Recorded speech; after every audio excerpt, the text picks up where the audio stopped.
Shalom. Wow, seneng bisa hadir di sini di ibadah CCC Jakarta.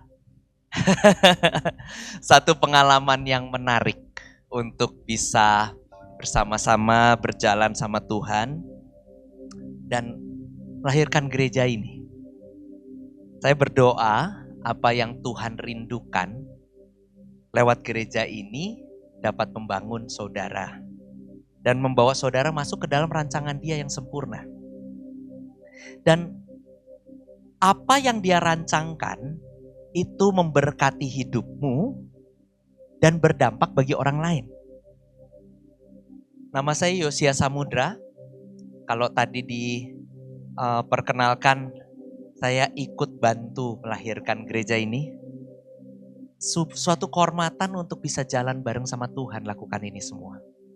Dan saudara, kalau tadi saudara nyanyi semua pujian dan penyembahan yang dipilih itu, saya nggak janjian sama WL-nya, tapi ya itu isi khotbah saya lah.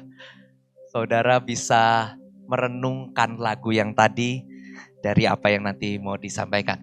So ini judulnya, kita mau belajar mengerti kehendak Tuhan. Nah, saudara, kalau di CCC kitab, kok muncul yang si itunya ya? Previously ada gak? Spirit led. Boleh gak mundur? Spirit led. Oh, ke arah sana. Oke. CCC itu punya visi ini. Oke. Menjadi murid Kristus dewasa yang dipimpin Roh Kudus. Kalau kita ngomong visi itu arah yang dituju. Jadi bayangannya Bapak Ibu Saudara, kalau Bapak Ibu Saudara memberi waktu Bapak Ibu Saudara minimal 3 tahun aja. 2 tahun setengah tuh bolehlah, tapi 3 tahun ideal. Kalau saudara memberikan hidup saudara 3 tahunan aja, around these people, untuk kumpul sama orang-orang di sini, bayangannya, hasil akhirnya, Bapak Ibu Saudara akan menjadi murid Kristus dan dipimpin sama Roh Kudus. Kita akan belajar gimana caranya menundukkan diri di bawah Kristus. Belajar caranya jadi seperti Kristus tuh seperti apa sih? Apa aja yang harus dilakukan. Dan muridnya murid Kristus ya, bukan murid saya, bukan muridnya Pak Agus, muridnya Mas Anton, muridnya murid Kristus. Jadi kita teladani hidupnya dia. Kita teladani gaya hidupnya, cara pikirnya. Dan bicara tentang karakter dewasa, artinya gak selalu bicara tentang diri sendiri. Self-centered. Kita tahu permasalahan di seluruh bumi ini, semua kacau balau, naik turunnya ekonomi segala macam itu semua bermulai dari diri sendiri. Egois. Saya lagi belajar tentang AI Bapak Ibu, dan saya baru tahu apa sih yang AI lakukan terhadap hidup kita. AI itu ngehack, membuat sebuah manipulasi terhadap bahasa. Ada yang pernah tahu hal ini? Belum pernah tahu? AI itu kita pikir hanya ngebantu kita untuk lakukan perkara-perkara yang kita remeh-temeh kan enggak? Tapi kemampuan AI itu adalah ngehack bahasa. Ketika engkau pergi ke, let's say, negara Belanda. Okay. Kau duduk di restoran, di kafe, di kota, di negara Belanda. Engkau pesan makanan pakai bahasa Inggris. Dia mungkin ladenin engkau dengan bahasa Inggris. Lalu dia pergi, lalu para pelayan, pemilik restoran, bartendernya atau apapun, mereka akan berbicara bahasa Belanda, betul? Dan saudara enggak ngerti apa yang mereka bicarakan, betul? Saudara enggak ngerti kalau saudara lagi diomongin, atau lagi dipuji, saudara lagi di apapun, saudara enggak ngerti kan? Karena satu keamanan bagi para pekerja orang Belanda itu, untuk mereka memiliki lingkungannya sendiri, betul?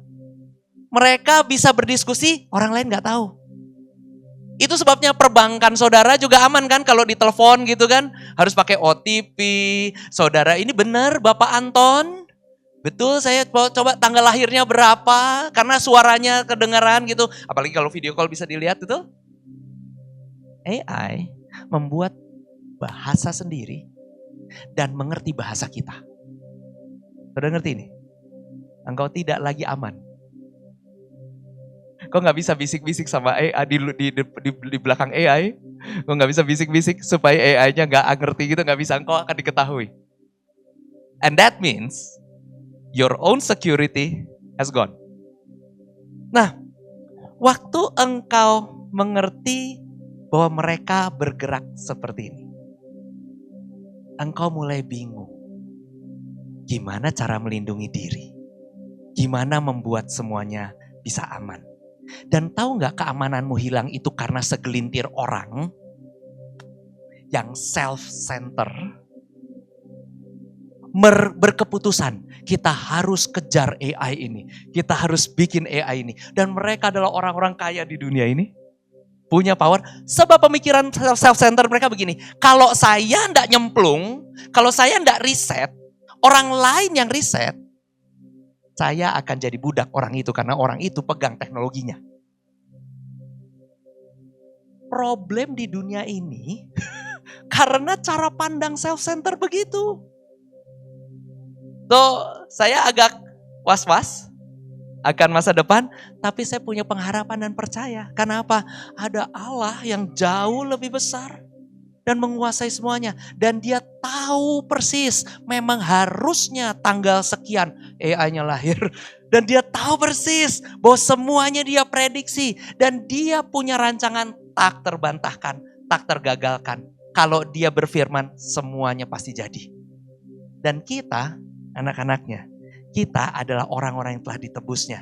Dan kita ditempatkan untuk belajar sama dia. Kita belajar meneladani hidupnya. Supaya akhirnya kita bukan jadi orang-orang yang self-center. Tapi jadi orang yang dewasa. Mulai bisa melihat apa yang dia lihat. Bayangkan kalau Tuhan kita self-center. Sesuka-suka dia aja gitu ya. Nggak ada matahari bisa konsisten terus menerangi orang jahat dan orang baik. Berdasarkan penilaian moral dia aja. Orang jahat gelap. Orang baik boleh terang. Boleh ngalamin sejuk segala macam. No. Our God is other-centered. Allah yang sangat peduli. Allah yang care. Nah, orang dewasa gak peduli diri sendiri, tapi mulai merespon. Merespon dan berpikir tentang orang lain. Sesuai kebenaran firman Allah. Dan karena dewasa, dipimpin Roh Kudus. Roh Kudus itu bagian terbaik yang Bapak berikan bagi kita, amin. Kalau Bapak Ibu Saudara baca kitab Kejadian, Roh Allah melayang-layang di muka bumi, dia yang bikin semua exist. Itu tuh dikasih ke dalam hatimu ketika engkau percaya.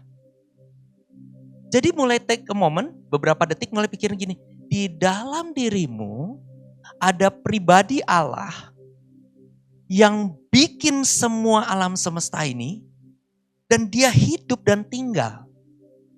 Dia dengar dan peduli di dalam hidupmu. Betapa powerfulnya.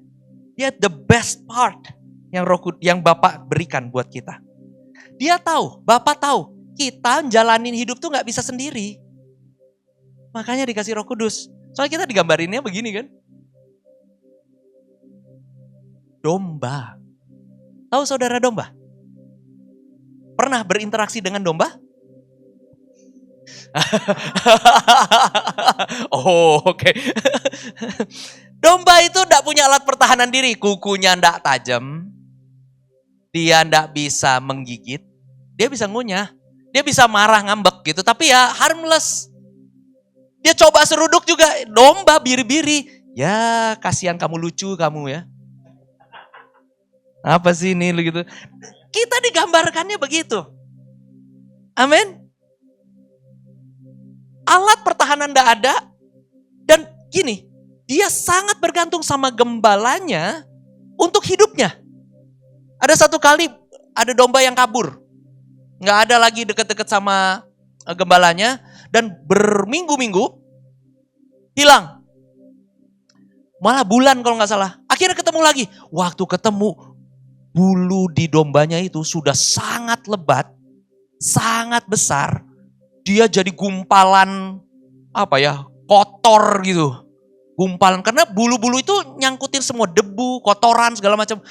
Lebat sekali. Sulit jalan. Sulit melihat, nubruk kemana-mana, menderita. Jadi si gembala itu harus pas ketemu kamu, wah kamu hilang kemana selama ini? Nyukurin dulu gitu, dan itu bener-bener onggokan besar gitu. Pernah lihat videonya? Pernah lihat itu? Itu kejadian gitu. Bahkan cukur sendiri aja gak bisa. Saudara, kalau itu digambarkan Allah kepada dirimu, apa reaksimu? Enggak Pak, saya bisa. Saya punya segala kemampuan yang saya bisa. Dan banyak kali respon kita gitu ya. Masa iya sih kayak gitu? Saya bisa kok memutuskan diri sendiri. Mau kemana segala macam. Percayalah Bapak Ibu, gak bisa sebetulnya. Kita gak tahu. 5 menit lagi harga emas akan naik atau turun. Gak tahu. Kemarin baru terjun bebas. Saya ngikutin. Saya trading di situ. Saya gak ambil emasnya. Saya diam. Kenapa? Gak boleh trading. Diam. Bener. Terjun bebas. Saya kan gak tahu itu akan terjun atau enggak. Tapi saya dengar Roh Kudus ngomong apa? Gak ngapa-ngapain nih Tuhan? Gak ngapa-ngapain. Ya udah diam. Bukan kamu mesti profit Tuhan hari ini? Enggak, diam. Kamu kan gak ngerti kata Tuhan. So selamatlah saya. Yang lain teman-teman saya sedih, saya kuatkan dia. Tenang. Roh Kudus masih ada kan? Masih ada. Soalnya saudara gini, kadang kita itu berpikir kita mampu. Kita dengan sombongnya berkata, ngertilah. Dan karena sombong, buta. Kita punya pemikiran sendiri, kita jalan sendiri. Jadi ketika seorang dikasih tahu, kamu gak mampu. Masa iya? Enggak lah, bisa kok. Menurut hitungannya, tarikan-tarikannya. Nah itu sebabnya kadang-kadang pengkhotbah tuh ya, kalau mau cerita bahwa saudara gak mampu gitu, itu harus ceritanya muter dulu. Sebelum nasihatin jemaatnya, bro kamu gak mampu, bahasa Bapak. Oke, kalau gitu saya kasih tahu dulu sama kamu ya. Jalannya kita ke Monas dulu.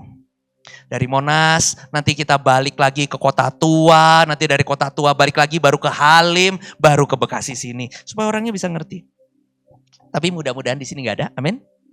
Gak ada orang prideful di sini, amin. Nah saya harus kasih tahu, kalau saudara mau tahu saudara lagi buta atau enggak, minimal saya nggak singgung saudara buta.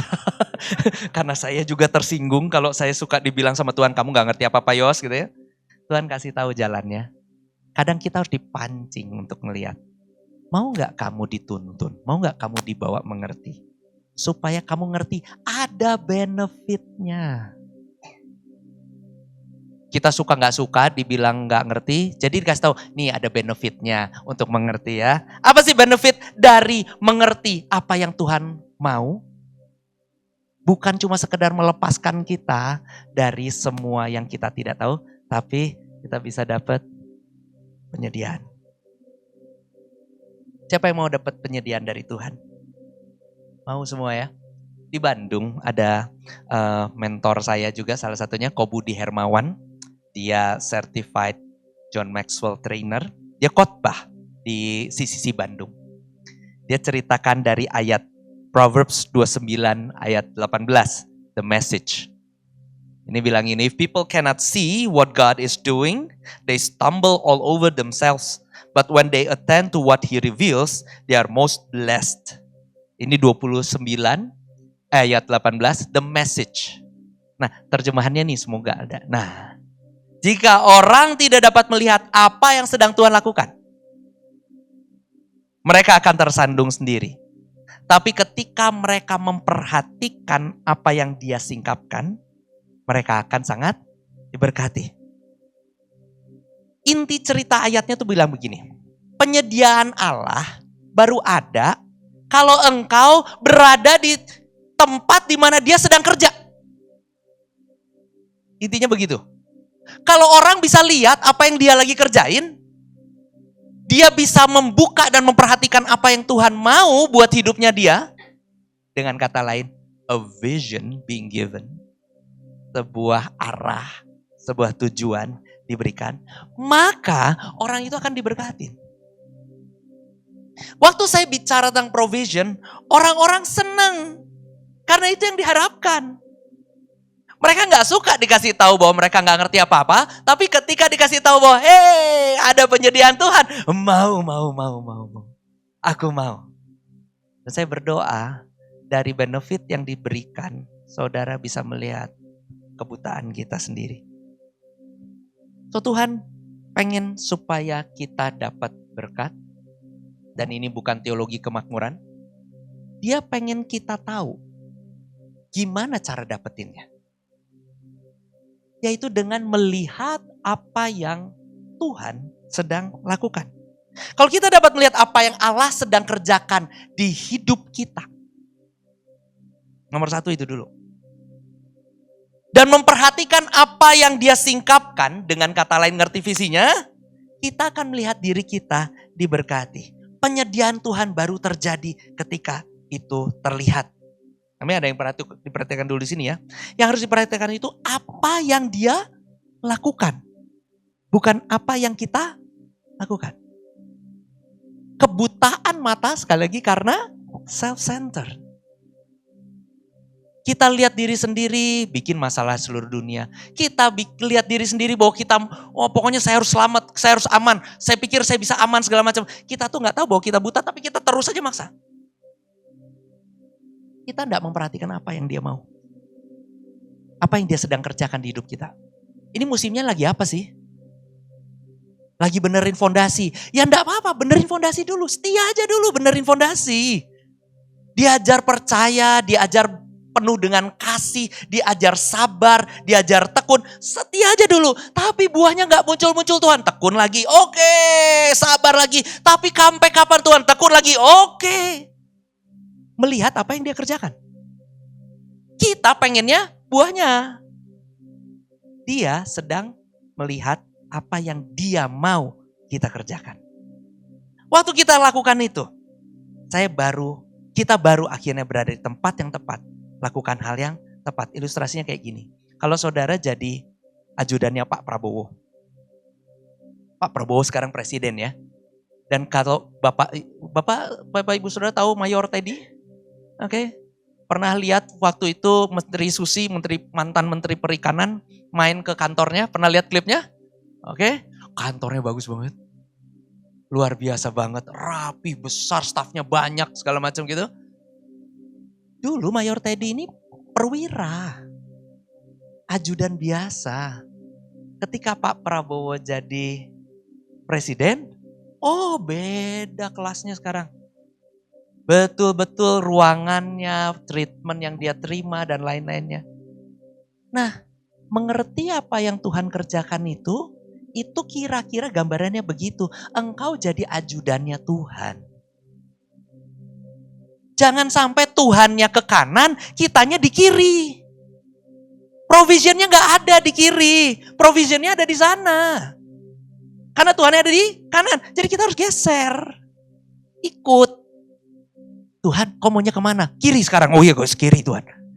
Ketika kita terus melihat apa yang dia kerjakan, kita dengar terus, kita akan menuju ke tempat-tempat yang tenang, tempat-tempat yang pas. Jadi posisi yang tepat menentukan penyediaan yang akan kita terima. Nah dari sini kita sepakat. Kenapa kita butuh dituntun Roh Kudus? Untuk tahu posisi, butuh Roh Kudus. Gak mungkin tahu posisimu di apa, sedang ngapain. Karena hanya Roh Kudus yang nanti akan prompting, ngomong di dalam otak dan di dalam hati kita. Ketika kita self-centered, kita gak perhatiin Roh Kudus ngomong apa. Kita cuma ngelihat makanku Tuhan, masalahku Tuhan, sembuhku Tuhan, hubunganku Tuhan. Itu orang nyebelin banget Tuhan. Yang dilihat itu terus. Gak dilihat, Roh Kudus engkau ngomong apa sama aku? Roh Kudus aku harus kemana? Sekarang ngapain? Kita sibuk utek-utekan sama apa yang menjadi hal yang penting bagi kita. Kita gak lihat bahwa Tuhan itu jauh lebih penting.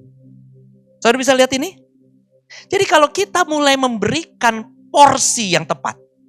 Roh Kudus, aku mau jadikan kau penting. Baru tuntunan itu menguntungkan kita. Kalau engkau ada di tempat yang tepat, lakukan hal yang tepat, baru engkau mengerti penyediaannya Allah. Nah, termasuk ke caranya. Gimana sih dipimpin sama Roh Kudus tuh? Ayatnya bilang begini, Efesus 5 ayat 18, baca bareng-bareng, 1, 2, 3. Dan janganlah kamu mabuk oleh anggur, karena anggur menimbulkan hawa nafsu, tetapi hendaklah kamu penuh dengan roh. Kita dulu, mau dituntun Roh Kudus, apa urusannya sama alkohol? Saya sampaikan ini di teens, kalian gak boleh mabok. Teman-teman teens tuh, anak-anak teens tuh familiar ternyata dengan ini ya, dengan minuman alkohol gitu. Dan waktu saya ceritain gini, mereka ketawa, mereka kerasa kayak oh iya ya disindir sama bapak pendetanya. Tapi saudara tahu, ada kesamaan antara dipenuhi Roh Kudus dengan mabuk oleh anggur. Berapa banyak yang pernah mabuk? Jangan ngacung tangan. Hati-hati sekali. Engkau ada di dalam ruangan kudus, engkau mungkin akan dihakimi.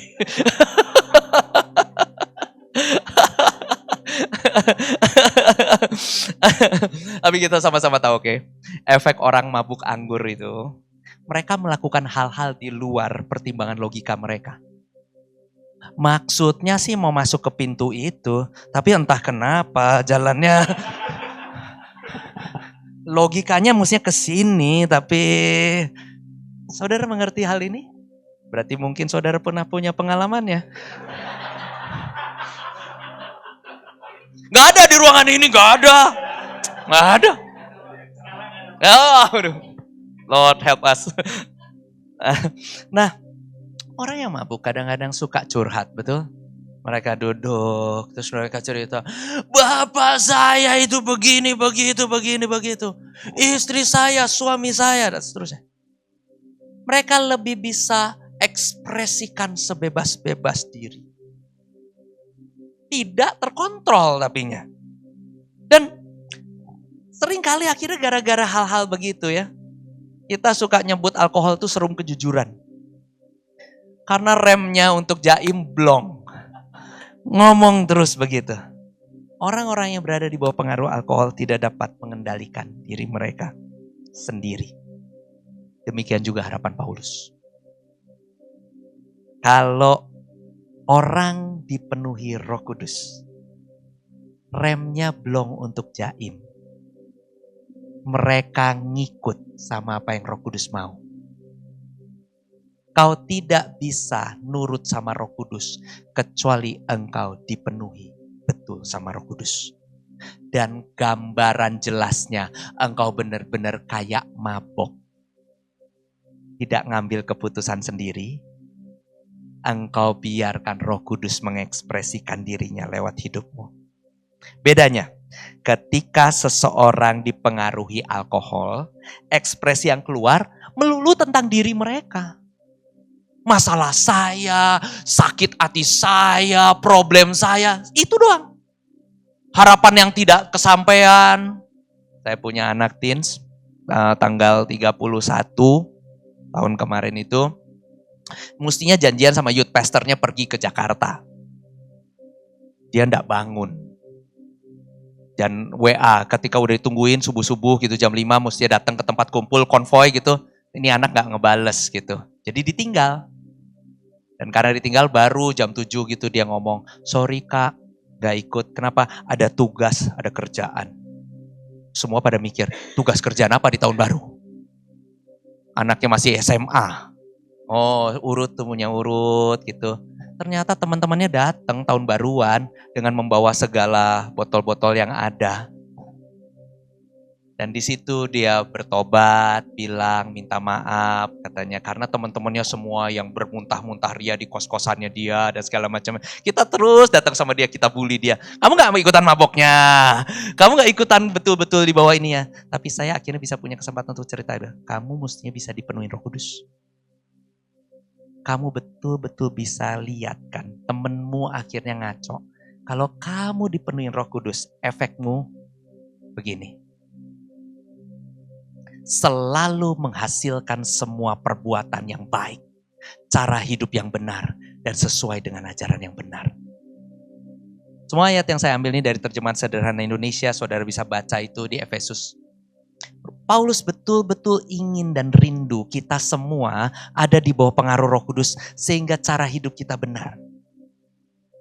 Sehingga dari semua perbuatan yang keluar dari kita, bukan perbuatan yang self-centered, tapi memberkati orang lain. Kita hidup benar. Dan itu diekspresikan Roh Kudus. Kita kan selalu berpikir, setiap hari kita ambil keputusan, betul? Saya mau hidup benar, atau saya mau hidup ngaco, betul? Bangun pagi, kita punya keputusan, ambil HP dulu, atau berdoa berterima kasih, walaupun cuma 3 detik. Betul? Dan di situ kita mulai dengar, oh mestinya berdoa, terima kasih. Kita ambil keputusan ya, bangun, Tuhan terima kasih, terima kasih. Tapi besok-besoknya gagal kan? Bangun, nyantai, apa dulu nih, scrolling dulu, betul? 15 menit berlalu, lupa gak doa. Sorry ya Tuhan, aku mengambil keputusan yang salah, betul? Dan kita sering bergumul dan melihat begini, kok gagal lagi dan gagal lagi dan gagal lagi ya? Nah Paulus ngomong gini, kalau kamu mabok sama Roh Kudus, tahu-tahu dan gak bisa dibikin lebih rumit dari itu. Tahu-tahu, engkau bangun, engkau ingatnya Tuhan. Tahu-tahu yang keluar ekspresinya adalah, saya mau nyenengin Tuhan. Engkau pergi ke toilet, engkau mikirnya Tuhan. Tahu-tahu dan sangat mungkin untuk engkau hidup di bawah pengaruh Roh Kudus seperti itu. Memiliki hidup yang benar. Hasilnya God and other centered. Bukan self-centered. Dan ini ciri orang dewasa. Kita akhirnya gak ekspresikan me, myself. Tapi yang kita ekspresikan adalah apa yang secara otomatis tahu-tahu keluar. Apa yang Roh Kudus mau. Apa yang Allah suka. Apa yang Allah pikirkan. Jadi waktu pujian penyembahan, nggak akan lagi cuma diem-diem doang. Karena boro-boro kepikir tentang diri sendiri di tengah kumpulan. Yang dipikirin Tuhan. Engkau akan lompat, engkau akan memuji, engkau akan bebas berekspresi. Karena saat ini aku lagi ketemu sama Allah. Dengan kekuatanku aku mau memuji Allah. Aku mau menyembah Allah. Waktu engkau alami itu, semua barrier malumu, jaimmu itu tembus. Engkau mulai dipenuhi sama Roh Kudus. Amin. Nah, tahu? Ketika engkau dipenuhi Roh Kudus, masih di Efesus juga, engkau akan selalu bernyanyi kepada Tuhan dengan hatimu. Betul kan kata-katanya gitu? Nyanyi dengan hati, berarti diem-diem aja dong. Gak usah keluar dong, kan nyanyi dengan hati. Nyanyi di hati dengan nyanyi dengan hati beda. Introverts, I'm sorry. Nyanyi dengan hati. Engkau gak akan tahan untuk menari. Karena engkau lagi mau ekspresikan Roh Kudus. Karena engkau mau izinkan Dia meluap dari dalam hidupmu. Dan di sini, dengan saling menguatkan lewat lagu-lagu pujian bagi Allah. Kalau saling menguatkan, berarti orang lain dengar lagumu. Orang lain lihat ekspresimu. Engkau sedang dipimpin sama Roh. Enggak lantas jadi weird, tapi engkau membuat orang lain jadi dapat berkat. Oh iya, dia lagi mengekspresikan Roh Kudus dari dalam hidupnya. Engkau enggak lagi bergantung hanya pada apa yang di luar, tapi dari dalam mulai keluar. Mulai menyanyikan pujian bagi Allah, baik lagu dari kitab Mazmur, firman Allah, maupun lagu rohani yang lain. Engkau nyanyikan nyanyian yang baru, engkau ekspresikan itu dengan bebas. Lanjut ayatnya. Juga dengan mengucap syukur atas segala hal kepada Allah Bapa melalui penguasa kita Kristus Yesus. Engkau akan mulai bersyukur terus. Badanmu mungkin akan lelah, tapi engkau akan tarik nafas. Terima kasih Tuhan. Saya berhenti bersyukur, saya berhenti ngomel saudara. Saya mulai hidupin bersyukur itu di tahun 2004. Apa yang terjadi di 2003, 2004? Saya nikah 2003, 2004. Seluruh yang saya punya hilang. Kami memulai, bahkan saya punya hutang waktu itu. Saya memulai hidup pernikahan saya dengan istri saya dengan hutang, minus. Jalanin hari-hari saya itu aduh ditagihin sama toko bangunan. Saya itu punya proyek, saya ngerjain proyek bangunan. Lalu proyeknya salah hitung. Kenapa bisa salah hitung? Karena nyombong.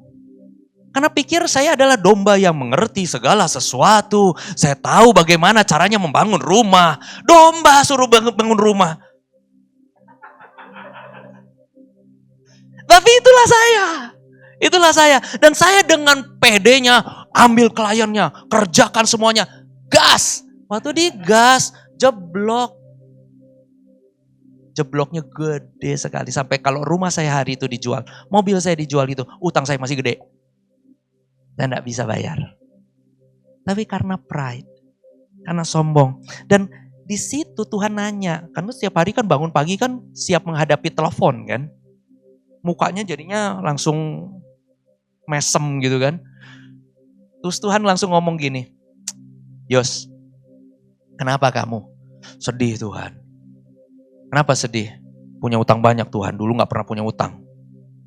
Saya dulu dikenalnya orang yang selalu memegang perkataan saya, gak pernah lalai, janjinya jam berapa bayar ya bayar gitu. Sekarang malah jadi gak bisa bayar Tuhan, harus berkelit-kelit. Dikejar-kejar diteleponin. Oke, kata Tuhan. Kamu siapa? Pertanyaannya, kamu siapa? Saya siapa? Saya anakmu Tuhan. Kalau anakku tuh penuh dengan sukacita, penuh dengan damai sejahtera, penuh dengan percaya bahwa bapaknya nopang, bapaknya dekat dengan dia. Enggak mesem kayak gini. Terus sama bapak ditinggal udah. Saya merenung gini. Jadi saya harus bersyukur pas lagi berat ini. Oke Tuhan, saya mau bersyukur, saya mau bersyukur, saya mau bersyukur. Gak enak sih, mukanya lagi kayak dibuat-buat. Tapi Tuhan lagi bilang gini, itu bukan dibuat-buat. Itu dirimu sesungguhnya. Sukacita karena Roh Kudus itu akan selalu keluar. Nggak peduli lingkungannya kayak apa. Nggak peduli kondisinya kayak apa. Jadi saya mulai terus bersyukur. Tuhan lepasin. Tuhan beri kelegaan. Dipulihkan. Nggak cuma itu. Yang minus dikali 2. Saya dapat profit. Bisa beli aset, bisa apa segala macam gitu kan ya. Terus kerja kan. Kerja. Terus dapat klien, ada momen harus keluar kota. Dulu Bandung, Jakarta itu tempat saya kerja. Bandung, Jakarta. Di tengah-tengah gitu kan badannya capek kan. Nyetir, dulu kan belum ada tol. 2003, 2004, 2005 tuh tol belum ada. Jadi tolnya baru separoh. Jalan masih yang belok-belok gitu. Di Padalarang kayak gitu. Jadi mulai ngomong gini Tuhan, aduh capek bolak-balik Jakarta, Bandung Tuhan. Bandung, Jakarta, capek. Boleh gak liburan? Saya mulai ngeluh. Terus Tuhan ngomong gini, capek ya? Kan udah dikasih kerjaan. Tapi capek Tuhan, hak saya dong boleh liburan Tuhan. Boleh dong, ngeluh dikit lah. Aku gak suka ngeluh kata Tuhan. Di stop saudara kerjaannya. Gak dikasih kliennya tiba-tiba batal, orangnya janjian sama orang lain. Dan habis itu berbulan-bulan. Saya gak dikasih klien sama sekali. Dan Tuhan cuma ngomong di dalam firman-Nya gitu bahwa, kenapa ditahan? Karena kamu ngeluh, karena kamu ngomel.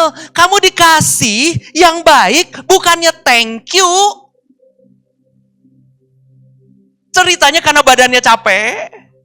Punya hak dong Tuhan, boleh dong mengekspresikan diri. Kalau saudara nolong orang, seorang yang ngeluh, apa perasaan saudara? Gak tahu diri nih orang.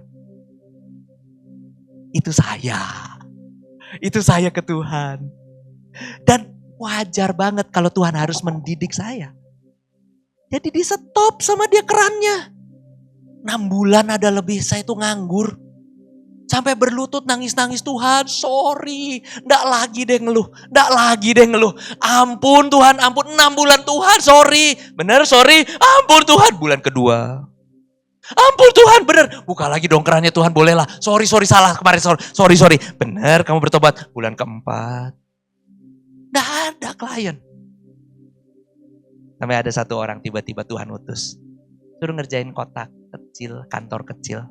Cuman kira-kira dari tiang pilar itu sampai sini. Kotak itu. Kerjaan sederhana, ngecatin ruangannya, ngerapihin keramiknya, bawa meja-mejanya, jendela dibetulin segala macam. Aduh, bukan kerjaan apa-apalah itu. Tapi kali ini attitude-nya beda. Oh, terima kasih Tuhan, saya dapat kerjaan lagi. Makasih Tuhan, ini bakal saya rawat dengan sebaik-baiknya. Tunggu-tunggu sama bosnya gitu, sampai bosnya bilang, ini anak lucu juga. Dan betul-betul di-treat seperti emas. Karena berharga banget. Attitude-nya beda. Apa yang terjadi? Butanya saya dibawa untuk melihat apa yang Tuhan gak suka. Jadi ngucap syukur tuh orang-orang kalau penuh dengan Roh Kudus. Gak penuh dengan keluhan. Jadi berhenti ngeluh ya. Anak teens waktu kemarin malam, hari Jumat malam, kami pergi, kalau biasanya habis ibadah teens di sisi itu pulang tuh, kita suka hangout ke McDonald. Saya yang umur 40 sekian ini harus pergi ke McDonald, begadang dengan anak saya, dengan anak-anak teens yang lain gitu. Tapi saya duduk intentionally, saya tanya tentang hidup mereka, tentang sekolahan mereka, dan mereka cerita. Ada satu ibu, sebutlah Ibu J, guru matematika. Gurunya baik katanya. Tapi kalau dia ngajar Senin, Rebo, dan Kamis, dia ngajar, itu pas pulang selesai, dia akan kasih PR banyak banget. Saya bilang, bangsa Israel gak masuk tanah perjanjian itu karena ngeluh. Anak teens itu lebih mudah dibentuk. Mereka bilang, Ibu J itu harus kita syukurin. Terima kasih Tuhan untuk ibu ini. Dia membuat kita jadi pintar. Dia membuat... Come on. Seorang harus mengucap syukur. Dan yang berikutnya, hendaklah kamu rendah hati dan bersedia menghormati. Humble heart and respect. Kau respect terus sama apa yang Tuhan kerjakan. Kau respect sama semua orang-orang. Dengan begitu, kamu menghormati Kristus. Kalau orang dipenuhi Roh Kudus, ciri jelasnya orang akan begini. Engkau akan lihat. Dan itu sesuai dengan visinya, dengan value yang kita mau hidupin di sini. Grateful heart. Tingkatannya itu, dari yang pertamanya itu grateful heart, hati bersyukur. Heart-nya itu dipecah lagi, kerendahan hati, humility, excellent, lakukan semuanya terbaik. Acceptance, kita mau terima orang-orang. Mengasihi mereka karena kasih karunia telah terima kita dulu. Respect sama orang-orang lain. Dan punya hati untuk terus teachable. Saudara bisa lihat ini, ketika orang dipenuhi Roh Kudus, ini yang akan keluar. Roh Kudus akan bantu kita untuk benar-benar ngalamin puas sejati. Ketika kita berbuat buat orang lain. Nah, semua ini sounds good. Tapi cara supaya dipenuhi Roh Kudus gimana? Saya senang saudara bertanya. Roma 12 ayat 1 sampai 2. Terjemahan sederhana Indonesia bilang begini. Yuk baca bareng-barengnya 1, 2, 3. Berdasarkan semua yang sudah saya jelaskan sebelumnya. Tentang berbagai cara Allah berbaik hati kepada kita. Maka sudah sepantasnya kita balas kebaikan hatinya itu. Janganlah lagi kamu mengikuti cara hidup orang berdosa yang sudah menjadi kebiasaan orang-orang duniawi. Tetapi hendaklah kamu mengambil keputusan seperti ini. Ya Tuhan, aku mempersembahkan tubuhku sebagai kurban bagimu. Walaupun sebenarnya kamu masih hidup.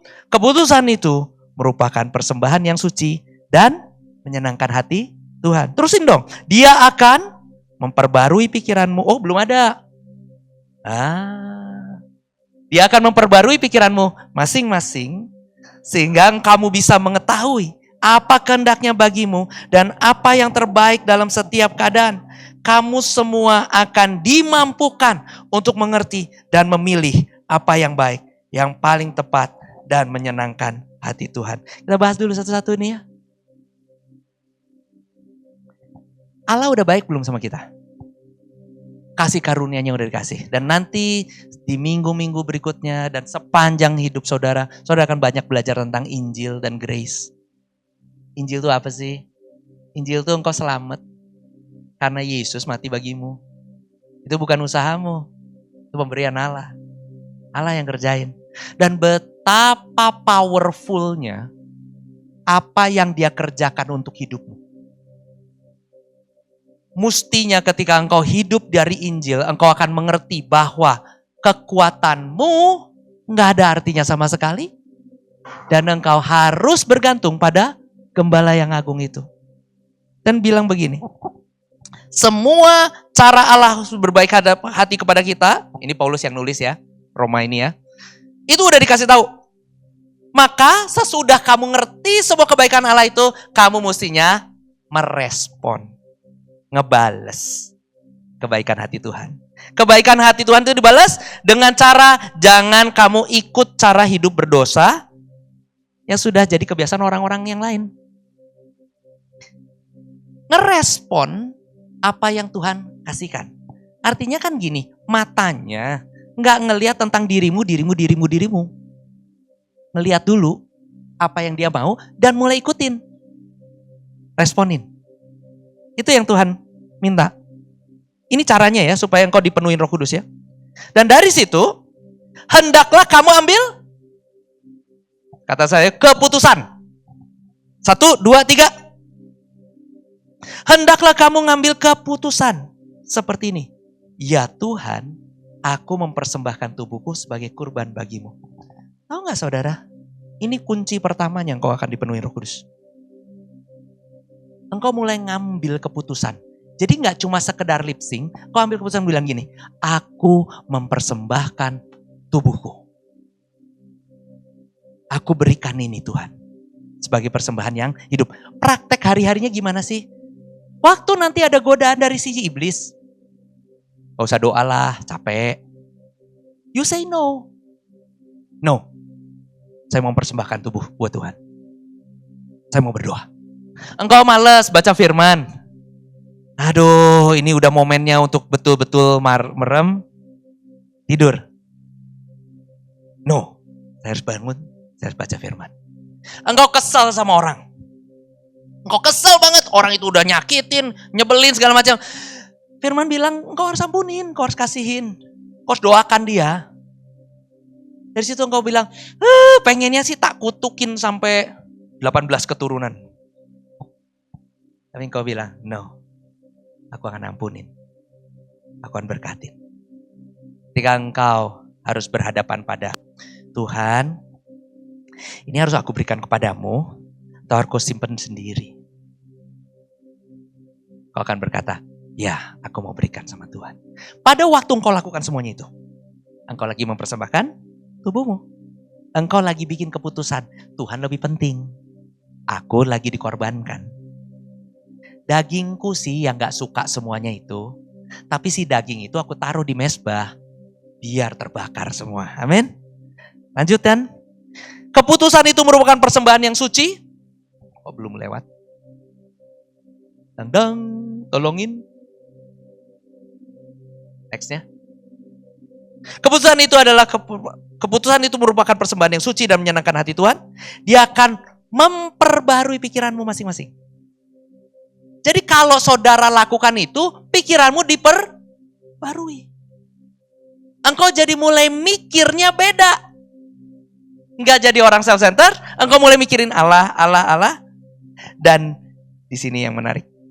Sehingga hasilnya, waktu terjadi pembaruan pikiran, kamu bisa tahu apa yang dia mau. Saudara bisa lihat ini? Engkau gak akan pernah bisa melihat kehendak Allah kalau engkaunya buta. Engkaunya gak pernah persembahin diri. Lah kita kan tiap hari pengen dituntun Tuhan. Tuhan, Grab mana yang harus aku naiki? Tuhan, Transjakarta mana yang aku naik? Yang sekarang atau yang nanti? Supaya aku tidak terlibat kecelakaan di depan sana. Tuhan, bisnis apa yang harus kau ambil? Aku harus ngambil yang sebelah mana? Kapan aku harus masuk ke dalam gold? XAU itu kapan aku ambilnya Tuhan? Saham mana yang aku harus beli? Itu yang dipikir sama kita tuh. Kita minta tuntunannya sama Tuhan kan? Kita pengen supaya Tuhan tuntun ke tempat yang tepat. Kita gak akan ketuntun kalau kita gak pernah begini. Kita harus serahkan diri dulu. Sehingga kamu bisa ngerti apa kehendaknya bagimu dan apa yang terbaik dalam setiap keadaan.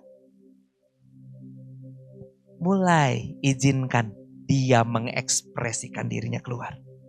Engkau jadi ngerti apa yang terbaik. Dan di sini yang kata-kata terakhir. Kamu semua akan mampukan. Berarti bukan engkau yang mampu. Bukan kita yang bisa ngerti. Bukan kita yang bisa milih.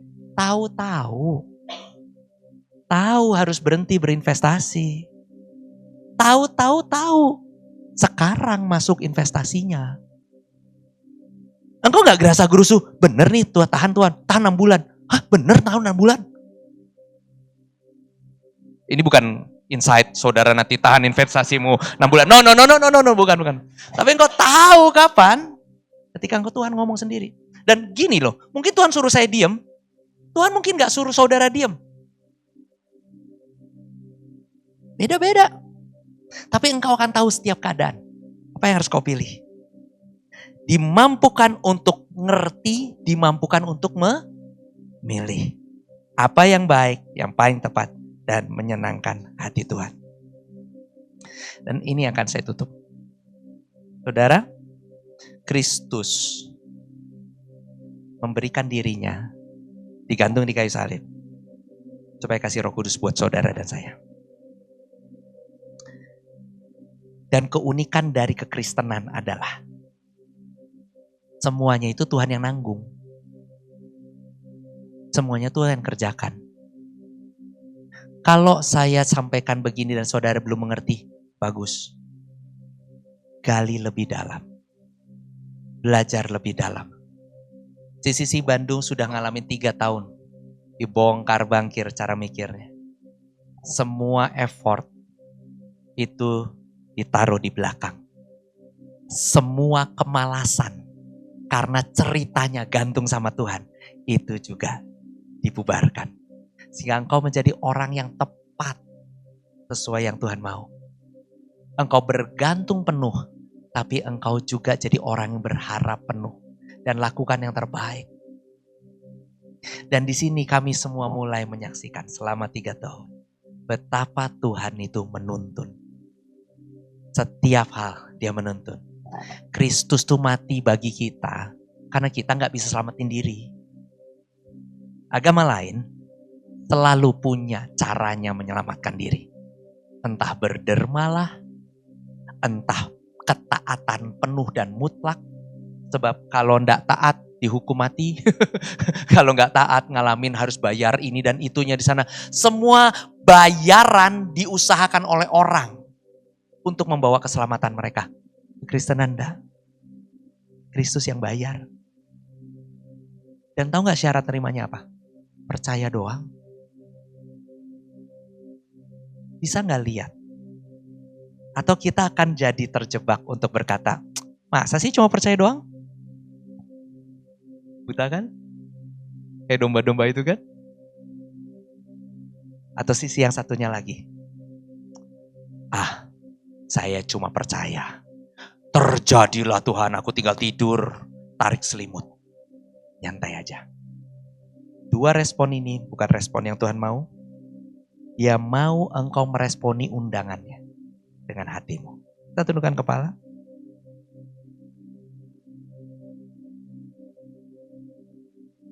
Hamba berdoa. Dari apa yang disampaikan di tempat ini, Roh Kudus yang boleh taruh puzzle-puzzle yang ada. Buat kami mengerti bukan karena